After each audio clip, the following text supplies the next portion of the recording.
You don't need Netflix, you don't need cable. Hop on YouTube, welcome to the hood table, where we chop up local and global events vocally.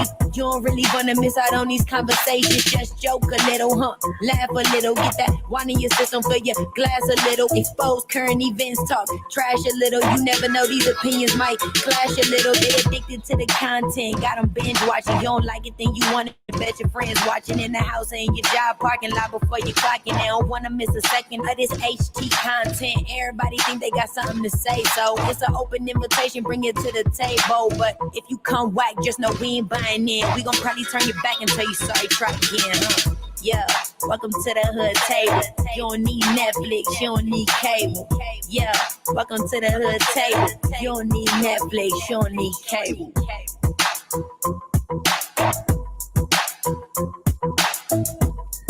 Hey! Welcome to the hood table, everybody. Welcome to the hood table. One more again. As usual, the hood table and the hood table nation members. Make sure you like the video, share the video, and subscribe to the hood table if you're not already subscribed. And also, you can follow us on Twitter, IG, Facebook, and on our website, where you can also receive our monthly newsletters at thehoodtable.com. So I'm glad to see everyone today, and I hope you enjoy this review. I also hope that everybody is already caught up with Sistas, the TV show by Tyler Perry. And as usual, let me know what you thought about the episode, about the different characters, the different storylines. Make sure you put your comments in the comment section underneath the video. Now, let's get right into this review, y'all. This is season 2, episode 3, and it's called It's All About Pacing. So at the beginning of this episode of Sistas, we picked right back up where Zach and Aaron arrived at Sabrina's crib. And after giving Karen a change of clothing, so she can get out of those bloody clothes that she's been wearing all day that none of her homegirls seem to realize were bloody, Zach needed to get something off of his chest. Last episode we saw how frustrated he was while he was cleaning up the blood at Sabrina's house, and then in comes Aaron, and he had to ask Aaron for a ride over to Sabrina's to take Karen her clothes. So Zach is still in his fifis regarding him and Karen's relationship, or lack of a relationship, them still not being back together. And Aaron, still being in the picture only adds, to his frustration. So after taking a few digs at Aaron and his attires, he was basically clowning how he was dressed, his shoes and everything. A hater. But after he takes some digs at him, he storms off, tells Danny, come on, and him and Danny take off back to her crib. And then he also mentioned to Karen before they left, basically that he now knows, who is more important to her, or where he stands. Then once at Danny's house, him and Danny, they immediately set eyes on some rose petals. It's a romantic scene that Danny walks into. There's rose petals, strewn across her apartment. And that beautiful cowboy, Mr. Rodeo, is up there cooking something delicious for dinner. Somehow, the cowboy managed to get inside her house without a key. She's like, how did he get up in here? She says from the landlord. He says from the landlord. And I'm pretty sure, I'm almost positive that it has something more to do with his good looks that swayed the landlord into allowing him into her apartment. Them looks will get you anywhere. That white boy is something kind of ooh. Anyway, and looking at Danny's face when they are, getting it on, he seems like he really knows what he's doing in the bedroom too. But anyway, Danny, she's confusing him all over again. In one moment she's like telling him, you're a bugaboo, quit calling me, you're calling me too much, quit texting, quit Skyping, quit emailing. And then the next minute, he's not giving her enough attention. A few episodes back, matter of fact, I think that was last season, she had started stalking him because of the fact that he wasn't giving her the time of day. So, now she's back to what are you doing here?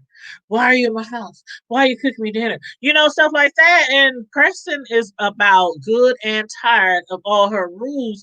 So he's like trying to put his foot down, saying, okay, we didn't play it your way. Now we going to play it by my set of rules. In other words, AKA, Danny, let that man be the man. Ain't you been single much too long, girl?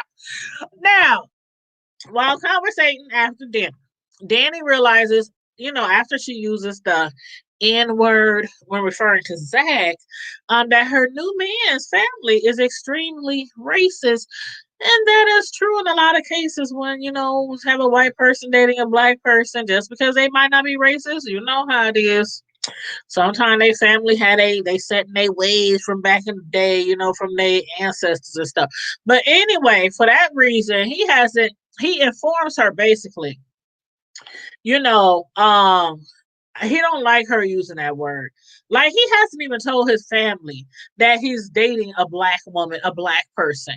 But regardless, he politely, tells her whether he can use the word or not. Could you please refrain from using that word? Because he hears that word tossed around, through his family, all the time, and they being racist. So just that word alone, puts him back in a bad place. Like he feels horrible that his family is racist.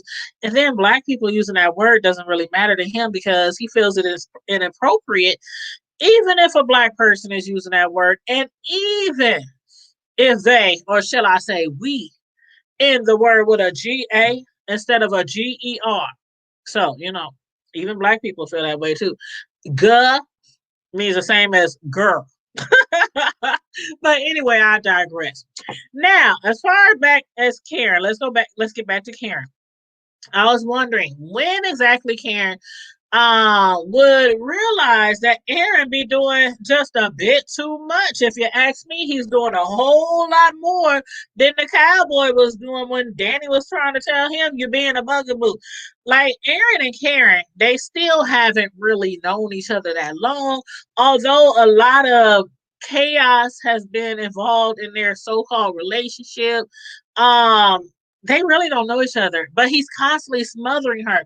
And then he's coming to this relationship with all this extra baggage and all this extra drama. So she's telling him, "You are scaring me. Not only is you scaring me, but all this stuff that you bring into the table." She don't know if she's really ready for all that. Like her and Zach haven't been that far from breaking up, and they still got feelings for each other. They still love each other, as a matter of fact. So not even taking all that in, what she was saying, he still responds with, "I just want to make love to you." And then he invites her to her hotel room. After hearing all that, Karen is like, "You know what, Aaron, I'll think about it. I'll think about it." Soon after Aaron leaves, the attorney from Andy's farm shows up. Obviously, at Fatima's insistence, he decided to at least listen to Andy's rendition of her sticky situation with Gary, see where she's coming from, see what happened, with her and how she got involved with Gary and try to, come to a conclusion. Did she know what all Gary was involved with? But after talking to her briefly, the lawyer recommends that she confronts her boss, Bellamy, who forced her to take the case. Now, remember, he forced her to take that case. Remember when she said it was basically like a, conflict of interest if she took that case, but still, yet he forced her. Basically, he almost told her that her job would be in jeopardy if she didn't take the case. So, her scared of being fired, she went ahead and, reluctantly took the case. But if she can prove that he did in fact force her after she tried to, not take the case, then he could possibly be fired as well. Now, not only will he possibly be fired, but knowing that Sabrina could possibly get fired as well, Andy, she apologized to her, promises that she'll make everything all right. Finally, Andy, she seems to come to the understanding that she might have made some horrible choices. Now, I didn't mention time and time again how they make this brilliant, beautiful attorney just seem so naive and gullible and dumb. Like they be dumbing her down sometime. But it seems like she's coming to, understand I might have made some horrible choices. She's all full of emotions. And as Sabrina, am I being stupid? Am I stupid for the decisions that she's made? Sabrina could have said, yeah, homegirl, you being dumb as a box of rocks. But anyway, despite, the results of Andy's actions, Sabrina, she doesn't condemn her. Instead, she encourages her. As a matter of fact, she suggests to Andy that it is possible that Gary could be telling the truth. Now, hearing that from her friend, she calls up Fatima and tells her to contact Leslie, the PI. Now, we ain't seen Leslie in a minute. As a matter of fact, we ain't seen Leslie since last season. So I wonder what Leslie is up to. And do y'all really trust Leslie? Like, for some reason, I don't know. I'm getting some weird vibes about her. At one point, it seemed like she was trying to help build a case against her.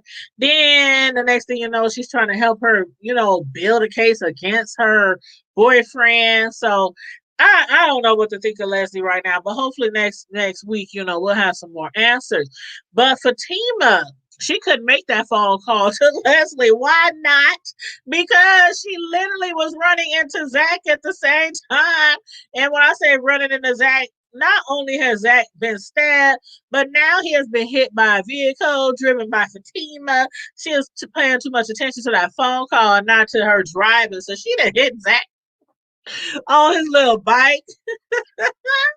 And coincidentally, her and Zach were headed to the same meeting, which I think it was learning how to flip houses or something to do with buying houses or something like that.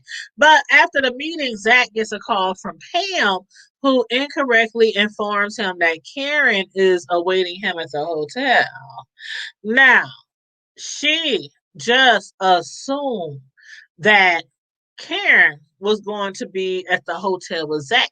After she saw that hotel room key, she just put two and two together. They must be getting back together. But why would she think that automatically? Karen, for one, has her own crib.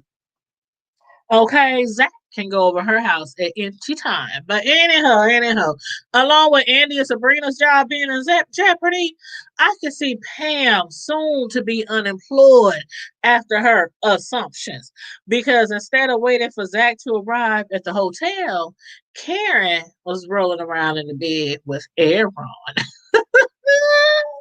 So, to you guys, I have some questions. Number one, do you believe that Gary is telling the truth? Could Sabrina be right? Could he be telling the truth? Number two, do you think Karen and Aaron will consummate their relationship before Zach gets there? Number three, should Karen, should she give Zach another chance? Zach is so cute. He's trying his hardest to get back with her. Do y'all think she should give him another chance? And number four, do you feel as if Preston's family might be an issue for him and Danny? Let me know. Put your comments down in the comment section and any other thing you might have to say or any opinions about the storylines, the show, the characters. Let me know in the comment section. And again, don't forget, as usual, you guys, like the video, share the video, and subscribe to the Hood Table if you're not already. And also make sure you also follow us on Facebook, IG, Twitter, and thehoodtable.com.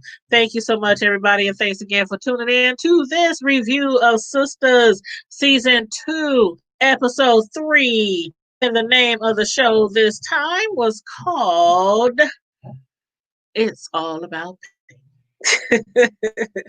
In the meantime and in between time, everybody, stay safe, be blessed. Happy holidays. I'm out.